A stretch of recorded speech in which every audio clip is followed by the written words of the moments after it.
के न्यूज, खबरों का सारथी।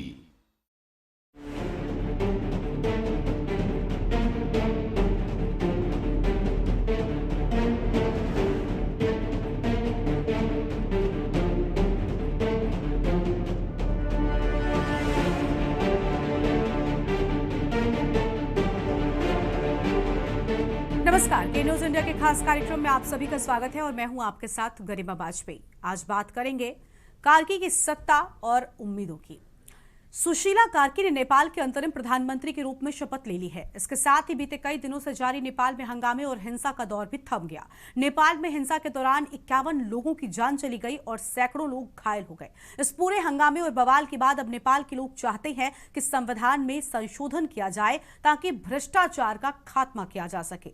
शुक्रवार को नेपाल संसद को औपचारिक रूप से भंग कर दिया गया और 5 मार्च 2026 तक आम चुनाव कराना तय किया गया है। देखिए एक खास पेशकश।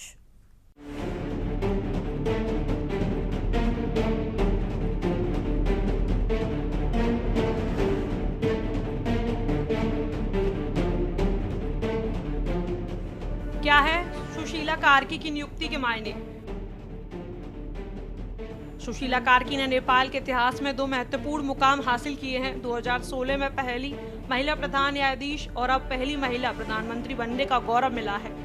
बता दें कि उनकी नियुक्ति राजनीतिक उथल-पुथल के बीच में हुई है। दरअसल जेनजी आंदोलन ने उन्हें अंतरिम सरकार का नेतृत्व करने के लिए चुना है। बहरहाल कार्की की नियुक्ति नेपाल में पुरानी राजनीतिक व्यवस्था से बदलाव और जवाबदेही की उम्मीद जगाती है। आपको बता दें कि भ्रष्टाचार, राजनीतिक विशेषाधिकार, विरासत में मिली संपत्ति और सोशल मीडिया प्रतिबंधों पर गुस्से से प्रेरित जेनजी नेतृत्व वाले विरोध प्रदर्शन ने प्रधानमंत्री केपी शर्मा ओली को पद छोड़ने के लिए मजबूर कर दिया। ये नाटकीय घटनाक्रम में जेनजी आंदोलन से जुड़े नेताओं ने कार्की के नाम को अंतरिम सरकार का नेतृत्व करने के लिए अपनी पसंद के रूप में सामने रखा था। अनिश्चितता के बीच खुद को एक प्रमुख शक्ति के रूप में स्थापित करने वाले नेपाल सेना ने उनकी नियुक्ति को सुविधाजनक बनाया। पारंपरिक शक्ति संक्रमण के विपरीत कार्की का प्रधानमंत्री के रूप में शपथ ग्रहण कुछ दिनों की तनावपूर्ण और अनिश्चितता के माहौल में उनके समर्थकों के लिए राहत की खबर लेकर आया है। कई लोगों के लिए उनका नेतृत्व न केवल पुरानी पीढ़ीगत राजनीतिक से एक ब्रेक है, बल्कि पुरुष राजनीतिक अभिजात वर्ग के लंबे समय से प्रभुत्व वाले देश में जवाबदेही और सुधार के लिए एक प्रतीकात्मक जीत भी है। कौन है सुशीला कार्की? सुशीला कार्की किसान परिवार में जन्मी और 7 भाई बहनों में सबसे बड़ी हैं। उन्होंने बनारस हिंदू यूनिवर्सिटी से राजनीति शास्त्र में मास्टर्स किया। 1989 में वकालत में अपना करियर शुरू किया।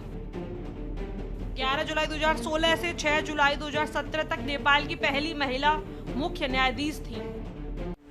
2017 में उनके खिलाफ महाभियोग लाया गया।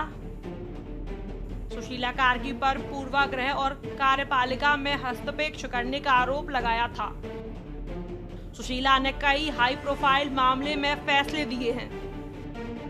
इनमें से 2012 में पूर्व सूचना मंत्री जयप्रकाश गुप्ता को भ्रष्टाचार मामले में दोषी ठहराना प्रमुख है।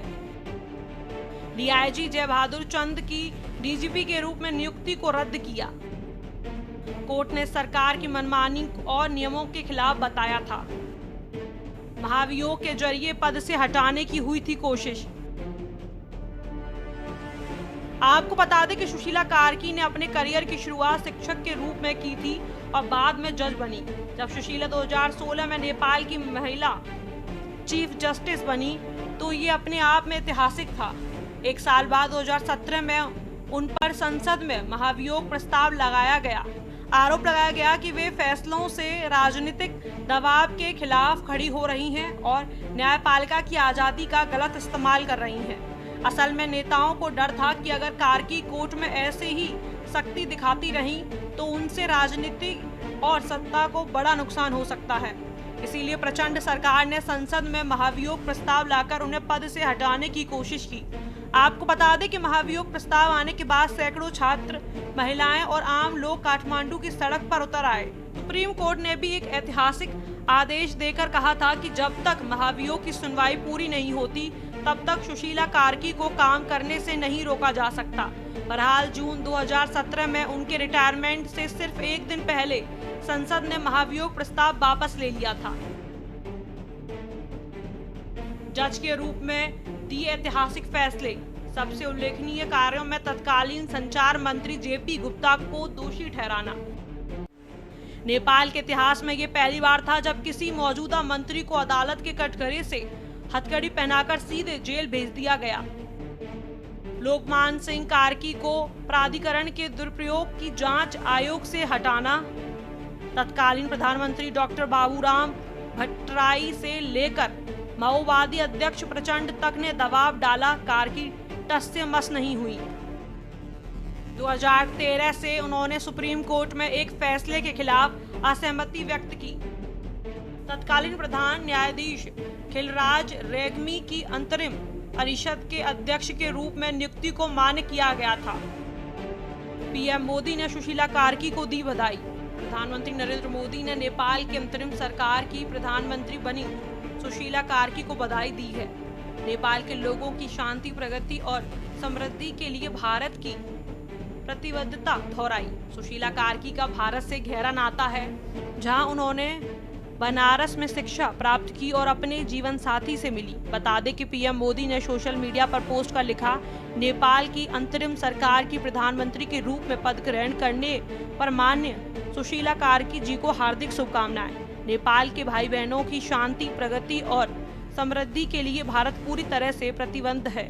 सुशीला कार्की के सत्ता में आने से भारत नेपाल संबंधों में ईमानदारी और संतुलन की नई दिशा देखने को मिल सकती है। भारत के लिए ये मौका भी हो सकता है और चुनौती भी। इस पर निर्भर करता है कि भारत उनकी नीति को किस नजरिए से देखता है, साझेदार के रूप में या प्रभुत्व की कोशिश में। बीएचयू की यादें दिल में जिंदा। आपको बता दें कि भारत से अपने जुड़ाव के बारे में सुशीला ने एक इंटरव्यू में कहा था कि उन्होंने बीएचयू में पढ़ाई की है और वहां की यादें आज भी उनके दिल में जिंदा हैं। उन्होंने अपने शिक्षकों और दोस्तों को याद किया और गंगा नदी के किनारे हॉस्टल में बिताए दिनों का जिक्र किया था। वो बताती हैं कि वो गर्मियों की रात में छत पर बैठकर बहती गंगा को निहारा करती थीं। वे विराटनगर की रहने वाली हैं, जो भारतीय सीमा से बहुत नजदीक है, सिर्फ 40 मीटर दूर। इसीलिए वो अक्सर बॉर्डर मार्केट जाया करती थीं। उन्हें हिंदी भी आती है, भले ही बहुत अच्छी तरह से नहीं। नेपाल में अंतरिम सरकार बन गई है, इससे कितना फायदा भारत को मिलेगा? नहीं, स्थायी आना चाहिए, वहाँ पे स्थायित्व आना चाहिए, सबके हित में है। नेपाल हमारा पड़ोसी देश है और जो है नेपाल का और भारत का रोटी बेटी का साथ हमेशा से रहा है। जिस तरह से वहाँ पर जेनजी जनरेशन ने जो सरकार गिराई और उस सरकार में पर्याप्त मात्रा में भ्रष्टाचार था, बेरोजगारी थी, तानाशाही सरकार चल रही थी, निश्चित तौर पे आज की डेट में वहाँ की जो प्रधानमंत्री एक महिला हुई हैं, सबसे पहले मैं उनको शुभकामनाएं भी देता हूँ। और निश्चित तौर पे पड़ोसी देश होने के नाते भारत और नेपाल का जो आर्थिक रूप से जो संबंध है, सामाजिक रूप से संबंध है, ये हमेशा अच्छा रहा है। निश्चित तौर पे मैं उम्मीद करता हूँ भारत के देश के प्रधानमंत्री नरेंद्र मोदी जी से कि आने वाले समय में जो रिश्ते हैं उनको मधुर करने के साथ साथ नेपाल की जो रूपरेखा है उस पर भी अपना मत जरूर दीजिए। नेपाल में अंतरिम सरकार बन गई है, सुशीला कार्की जी उसमें प्रधानमंत्री पद की शपथ ले ली है। अब अंतरिम सरकार में वो कितने लोगों को शामिल करेंगे भविष्य तय करेगा, 1-2 दिन में तय होगा। और वहाँ के युवा नेताओं ने, आर्मी ने और महत्वपूर्ण लोगों ने मिलकर ये निर्णय लिया है। सुशीला कार्की जी देश की नेपाल देश की मुख्य न्यायाधीश भी रही हैं और उनके भारत के प्रति भाव भी अच्छे हैं। तो मुझे लगता है कि जो नरेंद्र मोदी सरकार की जो विदेश नीति का फेलियर हुआ था, लगातार विदेश नीति फेल हुई थी क्योंकि हमारा नेपाल, बांग्लादेश सभी से संबंध हमारे बहुत अच्छे नहीं रहे, बल्कि हमारे पारंपरिक दोस्त हुआ करते थे। मुझे लगता है कि अब समय आ गया है कि बिल्कुल सही तरीके से नेपाल की सरकार में उचित हस्तक्षेप रखते हुए हम लोगों को नेपाल से संबंध सुधारने चाहिए। और जो नेपाल ने कहीं ना कहीं चीन की तरफ दोस्ती बढ़ा दी थी पूर्व प्रधानमंत्री के माध्यम से, उसे ख़त्म करके भारत को पक्ष में लाने का काम करना चाहिए। नेपाल हमारा बहुत सामरिक दृष्टि से और बहुत राजनीतिक दृष्टि से बहुत महत्वपूर्ण है और नेपाल हमेशा हमें भारत का हिस्सा ही लगा है। देश अलग है मगर वहाँ की संस्कृति और उसका जुड़ाव भारत से हमेशा रहा है। इसलिए नेपाल को लेकर संवेदनशील होना चाहिए सरकार को। और मुझे ऐसा लगता है कि सरकार प्राथमिकता के तहत नरेंद्र मोदी सरकार नेपाल से रिश्ते ठीक करने का काम करे।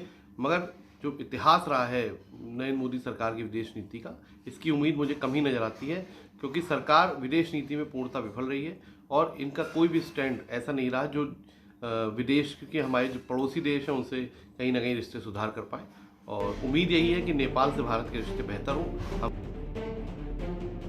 कार्की को सत्ता के साथ मिली चुनौतियां। सबसे पहले देश में अमन व कानून व्यवस्था बहाल करनी होगी। स्वतंत्र व निष्पक्ष चुनाव कराने की बड़ी चुनौती है। मौजूदा हालात में सेना का समर्थन भी बनाया रखना होगा। दो अहम पड़ोसियों भारत व चीन के साथ अस्थिर संबंधों को संभालना होगा। जैन जी की उम्मीदों पर उतरना होगा खरा।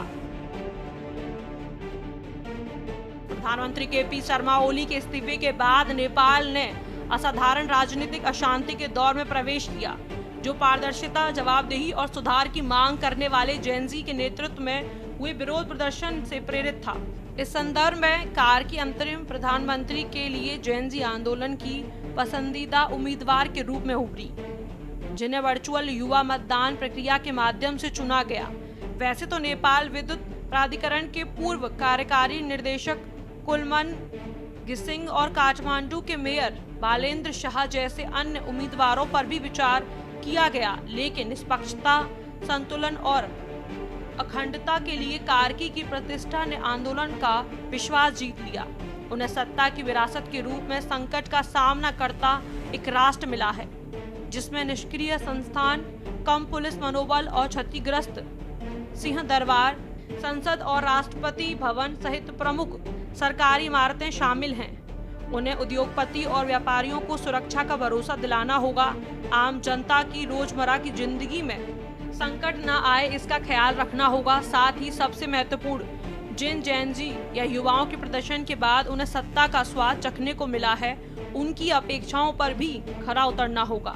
स्पेशल डेस्क के न्यूज़ इंडिया।